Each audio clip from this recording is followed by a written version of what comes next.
Today, we are going to be talking about the life and the senseless crimes of Asande Baninzi and the Voks Gang. Welcome to the True Crime Corner with Mama Venus. If you haven't subscribed yet, please go ahead and click the subscribe button. Please also like and comment on the video as it helps with the YouTube algorithm. Now, let's begin with the story. Just like most of the serial killer cases that I have covered on this channel, there isn't much out there on Asande's early life and home life, but we know that he was born in 1983. It is not clear if he was born in Gugulethu, where he and his family lived during his crime spree, or that he moved there sometime during his childhood. Baninzi's family is said to have been very poor and could barely make ends meet, and according to him, this would be the reason he would turn into crime. His criminal activities are suspected to have started much earlier in his life with petty crimes, but things would take a turn for the worst in 2001 when he became friends with an older man by the name of Mthutuzeli Eric Nombeu. He was also known as Voks. Mthutuzeli was at least 10 years Baninzi's senior at the time, as Baninzi was only 18 years old. When the friendship started, Mthutuzeli introduced Baninzi to the life of drugs, and they specifically used a drug called Mandrex. Mthutuzeli was also part of a gang called the Voks Gang, named after him. I'm not sure if this was just a coincidence or it is because he was the gang leader. This gang is said to have operated between Gugulethu and Delft, and this is where most of their crimes took place. It included 3 other people, and they specialized in a series of crimes including hijacking, kidnapping, and robbery. Baninzi's introduction to this gang would unfortunately be the beginning of a murder and hijacking spree that lasted only 3 months but claimed the innocent lives of at least 14 people. On the 20th of June 2001, a couple in Gugulethu was driving into their home in their VW minibus taxi when Mthutuzeli and Baninzi intercepted them and hijacked them. When the duo realized that one of the victims was a woman, they proceeded to take turns sexually violating her.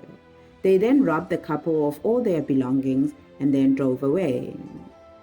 Soon after this hijacking, the gang will commit their first gruesome murder. Mogammed Brand, a People's Transport driver, was driving to drop his last passenger of the day, Ryan Masetu, when the gang ambushed and hijacked them. They were found shot dead execution style at the back of their heads. Given that the gang had let their previous victims go, it is not clear why the next hijackings escalated to murder so quickly. A few weeks would pass after this, and the dead body of a man by the name of Mnisi was found lying on the side of the road in Delft. He was also shot dead at the back of the head, execution style. It is not clear at this point if the police were able to link this murder to that of Mogammed Brand and Ryan Masetu. It is also not clear if Baninzi has ever provided any further details of this murder. Soon after Mqibalo's body was found, Baninzi and the gang struck again. On the 22nd of July 2001, they hijacked Richard Dankies and Faith Qolane at gunpoint. According to Baninzi, they drove the couple to the area of Zwelitsha. This is located within the township of Nyanga, just outside Gugulethu. Upon arriving here, they locked Richard in the boot of the car whilst they took turns sexually violating Faith. Once they were done committing this gruesome act, they took the couple to an abandoned shack in Nyanga, and Mthutuzeli then shot both Richard and Faith execution style at the back of their heads. They then proceeded to take all their belongings, cell phones, money, and their car. At this point, the Voks Gang was clearly on a killing spree because on the 25th of July, just 2 days after they had tragically ended the innocent lives of Richard and Faith, they will hijack Stanley Khumalo and Ntombekaya Matomhala. These two are said to have been parked at the side of the road when the gang ambushed and hijacked them. With the same MO, they kidnapped the couple, took them into a secluded area where they proceeded to sexually assault the woman while locking the man in the boot of the car. Once they were satisfied, they robbed them of all their belongings and then shot them at the back of their heads, leaving them for dead. Fortunately, Ntombekaya survived, but she was blinded by the gunshot wound and would unfortunately die a year later in 2002. On the 8th of August 2001, Baninzi and the gang struck again. They hijacked and kidnapped Ayanda Bogweni and Linda Mbabisa. They first took the couple to Mau Mau area in Nyanga, where they instructed the man, Ayanda, to lie face down on the road, and Mtutuzeli proceeded to shoot him at the back of the head. They forced Linda to watch in the car as her partner was being executed. They then took her to an abandoned shack in Zwedicha, where they took turns sexually violating her, and then with the same brutality, they fatally shot her at the back of the head. Right after those murders, they drove straight to Gugulethu. They were going to Nomvuyo Mtiki's shebeen. This is where it's alleged they usually bought drugs from. It is not clear if they had left the Zwedicha crime scene with an intent to rob Nomvuyo, or they devised a plan as they got to the shebeen. According to Baninzi, when they got to the shebeen, they pretended to be police and demanded that she opens the door for them. When she opened the door, they pretended that they wanted to buy mandrax, but then when the woman said that she doesn't have any, they decided to rob her instead. They took her money and some of her belongings, and according to Baninzi, Mtutuzeli was the one who shot Nomvuyo dead on the head. The same month of August 2001, Baninzi and the Voks Gang broke into the house of the Adams family in Delft. This family included the 39-year-old mother Felicity Adams, 34-year-old father Maurice Adams, and their daughters 16-year-old Alexis and 10-year-old Shona.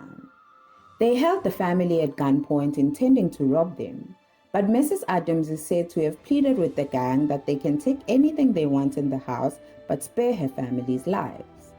They must have heard her pleas, because they left without taking anything or harming the family. As soon as the criminals left the home, the family contacted the police. It appears that the gang had already been on the police's radar, because as soon as the police got the report, they knew who exactly to talk to. However, no one was ever arrested or charged with this crime. Even though no arrests had been made, but the fact that they had been implicated in the robbery must have angered Baninzi and his crew, because just a few days later, they returned to the Adams family home and they massacred everyone. According to Baninzi, his gang member by the name of Shadrach is the one who carried out the execution of the Adams family. It is not clear how or if they restrained them in any way, but each of the members had been shot execution style at the back of the head. When the Adams family was found dead, it was clear to the investigators that Baninzi and his gang were involved. So early September 2001, after a careful investigation, the police rounded up Baninzi and the rest of the Voks Gang. They first arrested Baninzi and the other gang members, but then when they closed in on the leader, Mtutuzeli, he decided to end his life the same way he had murdered his victims, with a gunshot to the head. It is reported that his suicide took place at his shack as the soldiers, the police, and an angry mob of Gugulethu residents closed in on him and surrounded the shack. It was clear to him at this point that he had very little control on what would happen to him from then on. He was either going to jail or going to be stoned to death, so he exercised the very little control that he had at the time and shot himself to death. His death, though, meant that he will never be held accountable for any of his crimes.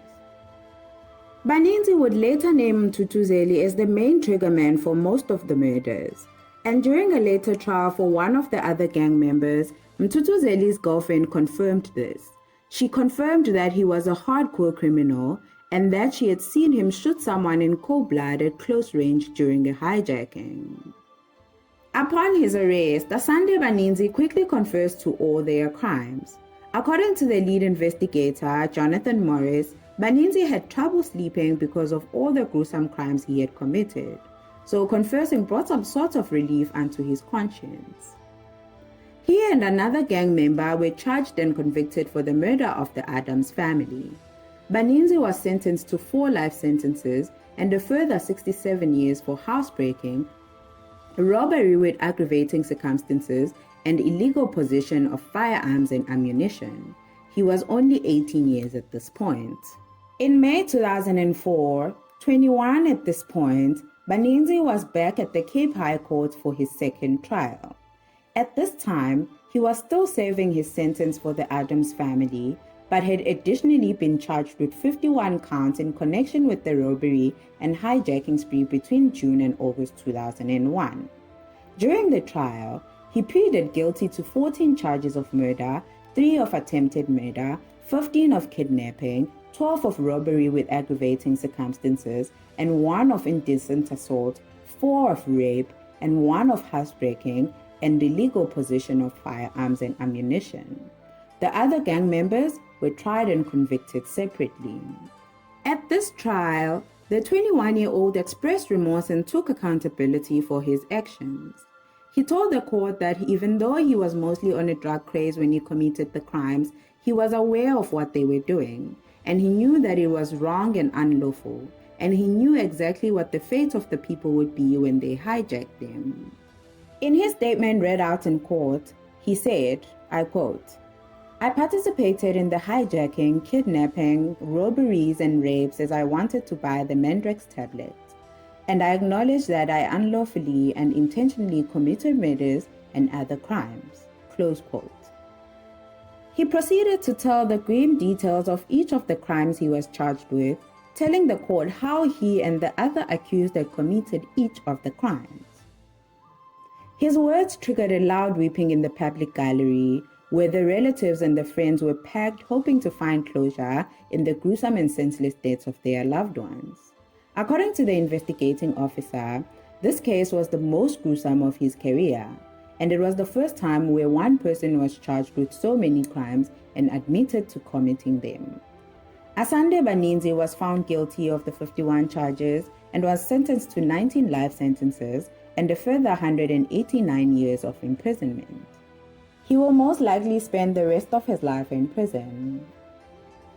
Okay fam, this is where we ended with this week's case. This was one of the most gruesome cases I've covered here on this channel. I'm not even sure what to call Asande. Is he a serial killer or a spree killer? Whatever it is, he is a murderer and he deserves to rot in jail. I would like to give a shout out to the investigating officer, Jonathan Morris, and his team. Thank you for playing such an important role in solving these murders.